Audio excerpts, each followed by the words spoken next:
Bom dia, na paz do Senhor. Meus irmãos, dando sequência aos vídeos sobre escatologia, nós vamos falar hoje sobre a vinda de Cristo, um acontecimento que vai ser real, um acontecimento que a Bíblia vai narrar e vai profetizar os acontecimentos que hão de acontecer nesse tempo, que vai envolver inteiramente a Igreja do Senhor aqui na Terra. Então fique conosco após a introdução e nós vamos estar discorrendo resumidamente, porque o assunto é muito longo, mas resumidamente nós vamos estar discorrendo sobre o arrebatamento da Igreja. Por que Jesus virá? E o que vai acontecer no dia do arrebatamento. Fique conosco.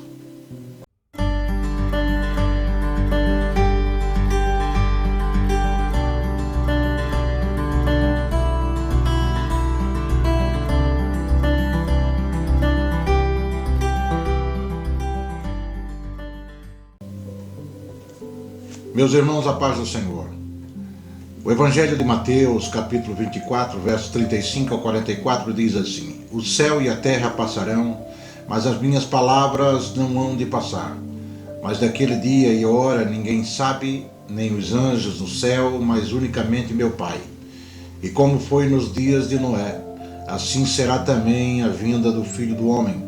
Porque assim como nos dias anteriores ao dilúvio comiam, bebiam, casavam-se e davam-se em casamento, até o dia em que Noé entrou na arca, e não o perceberam até que veio o dilúvio e os levou a todos. Assim será também a vinda do Filho do Homem. Então, estando dois no campo, será levado um e deixado o outro. Estando duas moendo no moinho, será levado uma e deixada a outra. Vigiai, pois, porque não sabeis a que hora que há de vir o vosso Senhor. Mas considerai isso: se o pai de família soubesse a que vigília da noite haveria de vir o ladrão, vigiaria e não deixaria minar a sua casa. Por isso está vós apercebido também, porque o Filho do Homem há de vir a hora em que não penseis. Meus irmãos, alguns meses nós estávamos celebrando no mês de dezembro, com confraternização, com comida, com troca de presentes, a primeira vinda de Cristo. Esse evento que tanto nós celebramos todos os anos, era anteriormente esperado desde os tempos antigos, predito pelas profecias bíblicas e ainda um pouco desacreditado pelos judeus. O primeiro advento de Cristo, o nascimento de Cristo, era um tempo precioso, pois o seu primeiro advento era um tempo de dar. Era Deus dando o seu Filho para o mundo, para que o mundo não perecesse em razão da condenação do pecado. A sua vinda era um evento a qual todo mundo, judeu e gentil, poderia olhar para o passado com gratidão, agradecer a Deus, porque Deus providenciou salvação para todos. Aquele primeiro dia da era cristã era um tempo precioso, um dia que, por um pouco de tempo, os pastores de ovelha poderiam esquecer as injustiças da vida, a opressão romana, e olhar maravilhado para o presente de Deus para o mundo, um pequeno e inofensivo bebê. E talvez seja por essas razões que nós nos seguramos às tradições do passado, repetindo ano após ano. Por causa dessas razões, sem dúvida, nós colocamos as nossas mentes lá no bebê da manjedoura. Relemos a história do seu nascimento com tanta referência e contamos às nossas crianças, nossos filhos, a história de uma outra criança que em tudo era sujeito aos seus pais, assim como eles deveriam ser. O primeiro advento de Cristo, o nascimento de Cristo, não promete mal a ninguém, não ameaça ninguém. O segundo advento de Cristo é um evento também predito pelas profecias e esperado ansiosamente por muitas pessoas, mas não pode nem se igualar à fama e prestígio do seu primeiro advento. E por que será, pastor? Primeiro, porque o segundo advento não vai ser um tempo de dar, vai ser um tempo de tomar. Em segundo lugar, a sua vinda não será para todo mundo. É claro, ele voltará para ambos, judeus e gentios, mas nem todo judeu e gentio será alvo da sua vinda. Para os não salvos, a segunda vinda de Cristo significa ser deixado para trás. Tá? Existe uma sequência, uma série de livros com o título Deixados para Trás, pessoas que ficaram no arrebatamento. O segundo advento vai marcar uma nova fase, talvez mais terrível, na separação da humanidade pecaminosa a Deus Santo. É interessante que o texto que nós lemos vai citar os dias de Noé. Existem pessoas que pensam que o mundo vai estar totalmente modificado no arrebatamento da igreja. E o mundo vai estar normal. Os dias de Noé, a Bíblia vai dizer que as pessoas casavam-se, davam-se em casamento, bebiam, comiam. São coisas naturais que acontecem. Pessoas se casam todo dia. Pessoas têm que se alimentar todo dia. Pessoas têm que comer todo dia. Pessoas vão fazer festa todo dia. E de repente o dilúvio veio. E o arrebatamento da igreja, as pessoas vão estar vivendo as suas vidas normais. A palavra de Deus tem muito a dizer em relação à segunda vinda de Cristo. Mas, entretanto, o exato momento da sua segunda vinda não será conhecido com antecedência. Não tem como nós prevermos, tá, o arrebatamento da igreja. Será em uma época em que menos se espera, menos esperada. E devemos esperar estar pronto para a vinda do Senhor a qualquer momento. Uma verdade absoluta é que Jesus está voltando, Cristo está voltando. E como sabemos isso? Primeiro, temos a testemunha das profecias do Velho Testamento. Malaquias 4:1 fala do julgamento de fogo contra os ímpios. E como ainda veremos o julgamento do pecado, é uma das razões por que Cristo virá. Temos ainda a testemunha daqueles que andaram com Cristo aqui na terra. Tiago vai escrever, Tiago capítulo 5, verso 8, ele vai dizer: sede vós também paciente, fortalecei o vosso coração, porque já a vinda do Senhor está próxima. João, na sua primeira carta, verso 28 do capítulo 2, ele vai escrever: filhinhos, permanecei nele, para que quando ele se manifestar, tenhamos confiança e não sejamos confundidos por ele na sua vinda. Tito, no capítulo 2, verso 13, Paulo escrevendo a Tito vai dizer: aguardando a bem-aventurada esperança e o aparecimento da glória do grande Deus e nosso Senhor Jesus Cristo. Pedro, na sua primeira carta, no capítulo 5, verso 4, ele vai dizer: e quando aparecer o sumo pastor, alcançareis a incorruptível coroa de glória. Paulo, na primeira carta aos Coríntios, capítulo 4, verso 5, ele vai dizer: portanto, nada julgueis antes do tempo, até que o Senhor venha, o qual também trará à luz as coisas ocultas das trevas e manifestará os desígnios do coração, e então cada um receberá de Deus o louvor. Todos falaram sobre a vinda dele, e muitas outras passagens do Novo Testamento narrando ou mostrando claramente a vinda do Senhor. Os anjos também confirmaram a vinda. Em Atos 1, verso 10 e 11, aqueles anjos que apareceram diante daquelas 500 testemunhas e falaram a eles: olha, esse mesmo Jesus que vocês estão vendo subir, ele um dia há de descer. Todos nós, porém, seríamos desacreditados e desqualificados se nós não tivermos a afirmação de Cristo que ele iria retornar. Há homens que falaram, mas Cristo, o que Cristo falou? No verso 27 de Mateus 24, ele vai dizer: porque assim como um relâmpago sai do Oriente e se mostra até o Ocidente, assim também será a vinda do Filho do Homem. Cristo voltará. Nós temos testemunha em quatro esferas. Nós temos testemunha que Cristo voltará. Aqueles que profetizaram dele, aqueles que andaram com ele, os seus anjos e a si mesmo. A veracidade do seu advento futuro não poderá ser duvidada. Em segundo lugar, por que ele está vindo? O porquê da vinda de Cristo acontecer. Eu não vou falar propriamente dos acontecimentos que hão de dar na vinda de Cristo, tragédias e tantas outras coisas que vão acontecer. Mas por que Cristo está vindo? Porque ele está vindo é talvez uma pergunta que nos deixa perplexo. A resposta para essa pergunta pode ser achada na razão atrás da sua primeira vinda. João 3,16 vai dizer: porque Deus amou. Porque Deus amou será o suficiente para explicar uma das razões da sua segunda vinda.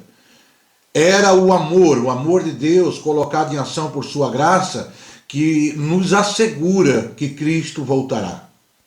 A sua primeira vinda foi colocada em ação porque ele amou o mundo. A segunda vinda, porque ele amou os seus. Na primeira vinda, os irmãos estão entendendo? Na primeira vinda, Jesus amou todo mundo. Por isso ele nasceu. E na segunda, porque ele amou os seus, aqueles que escolheram seguir a ele, que escolheram ter uma vida zelosa diante dele. Por isso ele vai voltar. João capítulo 14, verso 23, Jesus respondeu e disse-lhe: se alguém me ama, guardará a minha palavra, e meu Pai o amará, e viremos para ele, e faremos nele morada. Se a sua primeira vinda providenciou salvação para nós, e com ela uma cidadania divina, como Paulo vai escrever aos Filipenses, a segunda, enfim, vai nos dar o fim das nossas esperanças e o desejo como cidadão do céu, mas não morando ali. Nós temos desejo hoje como cidadão do céu, mas não estamos morando lá ainda. Então, a segunda vinda vai nos tornar cidadão realmente do céu. Tudo isso nos traz a nossa segunda razão, a misericórdia de Deus. Além do amor, a misericórdia. O que menos a sua misericórdia nos concederia viver para a eternidade no céu, louvando a Deus e comendo na sua mesa? No pecado, nós odiávamos a Deus, o ignorávamos. Romanos 3, 10 e 11 vai falar. E curtíamos viver e rolar na sujeira da iniquidade, a qual nós nascemos.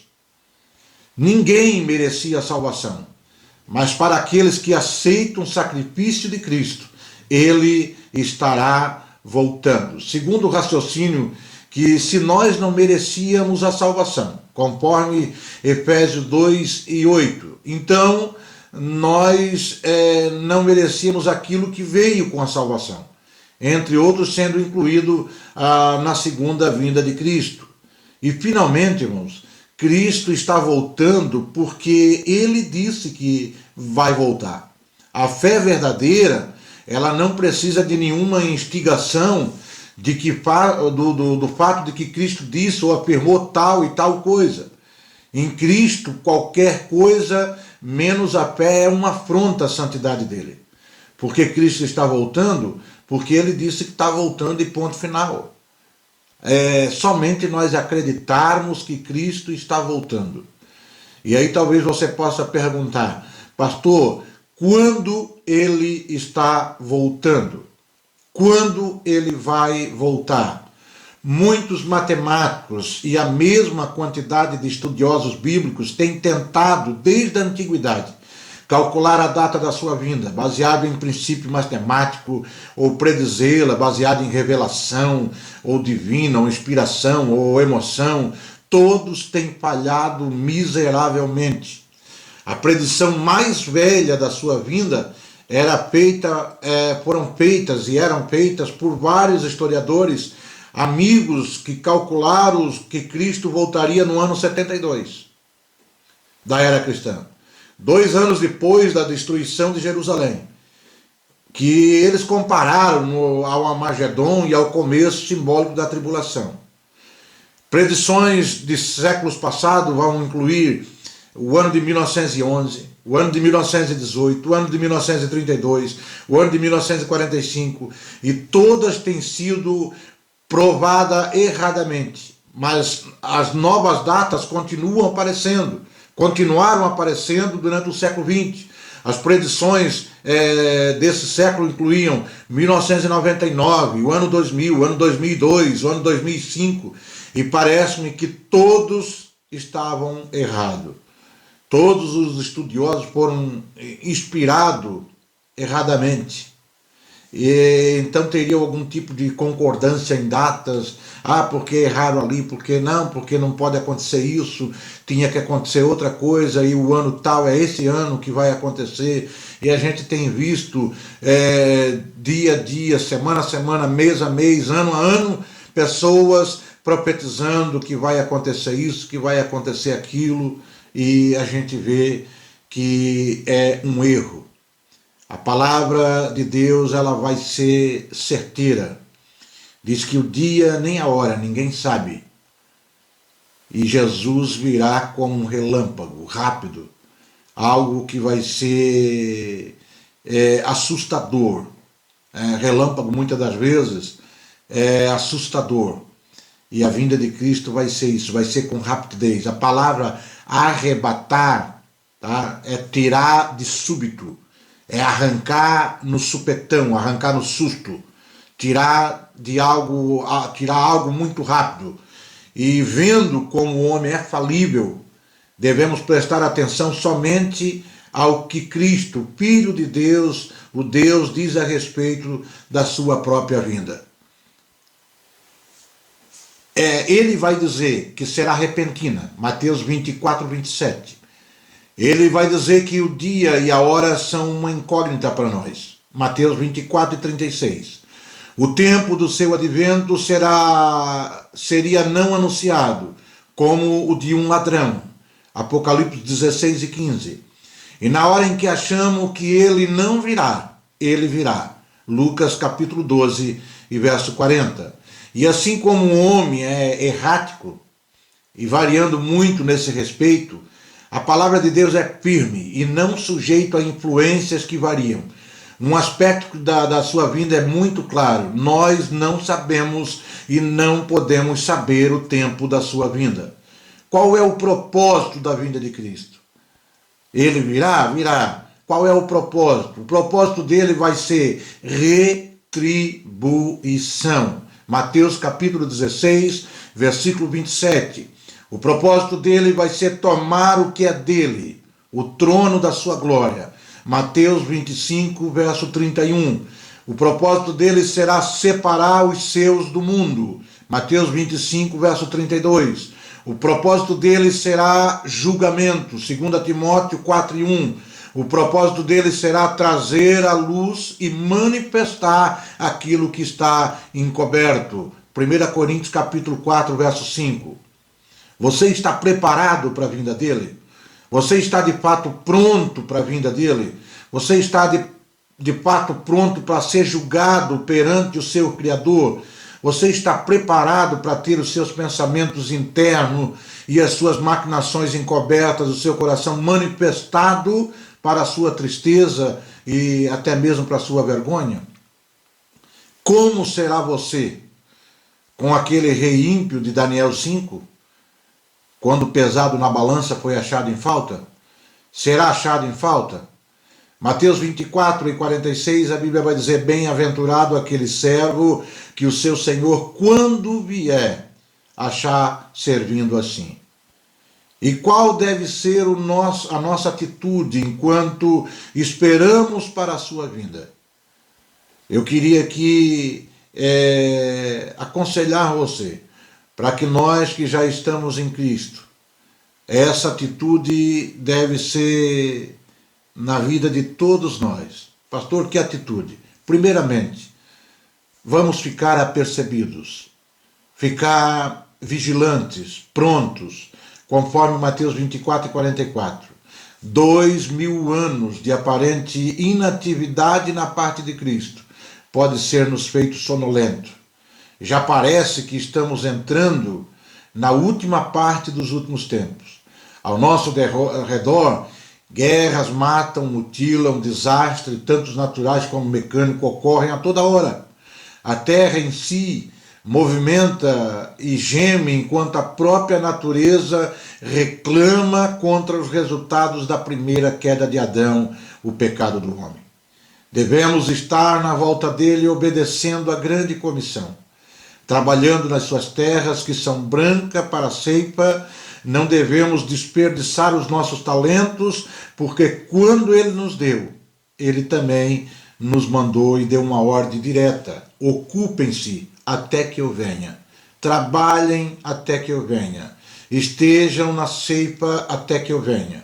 E finalmente vamos estar ocupados em viver irrepreensivelmente, em caridade, não julgar uns aos outros. E como é triste quando um crente tem medo da vinda de Cristo.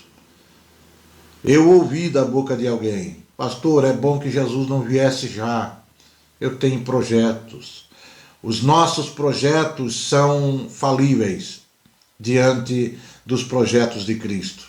Não devemos ser desencorajados, portanto, como Paulo, no fim das nossas vidas ou na vinda de Cristo, devemos poder dizer com certeza: combati o bom combate, terminei a carreira, mas guardei a minha fé.